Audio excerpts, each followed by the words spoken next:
apapun yang dia omongkan, Neng udah nggak ini lagi lah, udah udah nggak percaya lagi lah. Neng udah ngerasa kecewa banget gitu dengan semuanya ini gitu loh. Betapa aku bodohnya gitu loh, sampai aku tertipu, ternyata dia masih berumah tangga sama orang gitu, sampai aku seperti itu. Dan ya ini mungkin pelajaran buat Neng agar lebih hati-hati lagi lah ke depannya. Penyesalanlah yang kini dirasakan oleh seorang Zaskia Gotik yang begitu mudahnya tertipu saat menerima rayuan maut seorang Vicky Prasetyo hingga sebuah tragedi membuka lebar mata hatinya.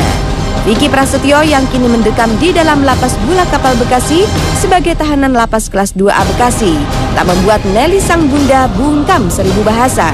Justru kesombongan yang nampak jelas ia tunjukkan.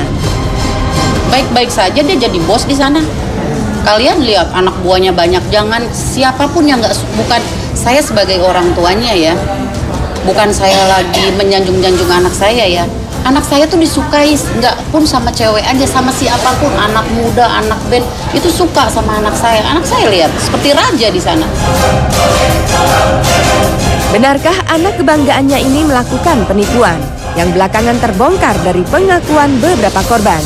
Hingga tersirat adanya persekongkolan antara Vicky dengan sang bunda yang lagi-lagi dibantah dengan keras kabar tersebut. Ada nggak buktinya?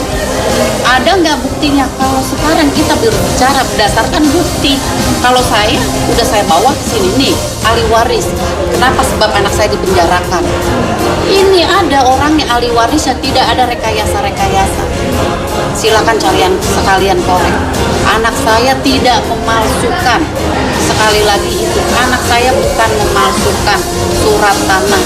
Saya cuma mau meluruskan, nggak ada uang yang 1 miliar, yang uang anak saya tipu, semua itu nggak ada. Saya juga ingin membuktikan uang siapa itu. Anak saya dapat dari siapa, diberi siapa, nipu siapa. Sekali lagi itu ya. Tak hanya membela mati-matian putra kesayangannya, bahkan perilaku Vicky yang terkenal memiliki banyak permainan cinta terhadap sejumlah wanita masih saja ditepis oleh sang bunda. Anak saya laki-laki, mau berapapun bisa saja.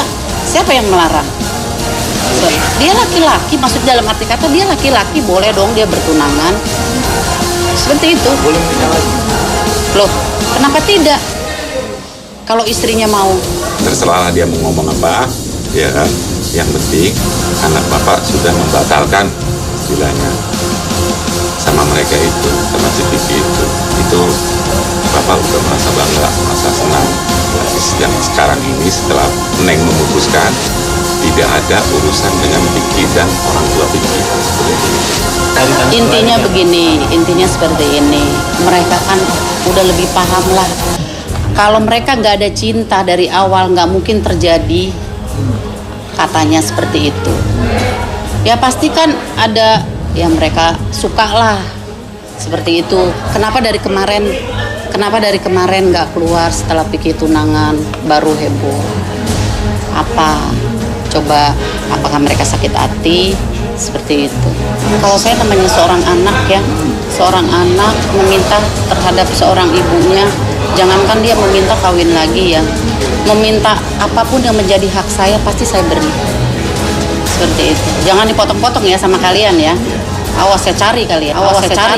Saya cari kalian. Masih pantaskah seorang pria bernama Vicky Prasetyo alias Hendrianto menjadi panutan di mata masyarakat? Atau ini hanyalah sebuah sensasi murahan yang bergulir hingga nanti terbongkar adanya persekongkolan di balik penipuan oleh Vicky Prasetyo? Ya Neng cuma berpesan aja kepada beliau, kepada Vicky.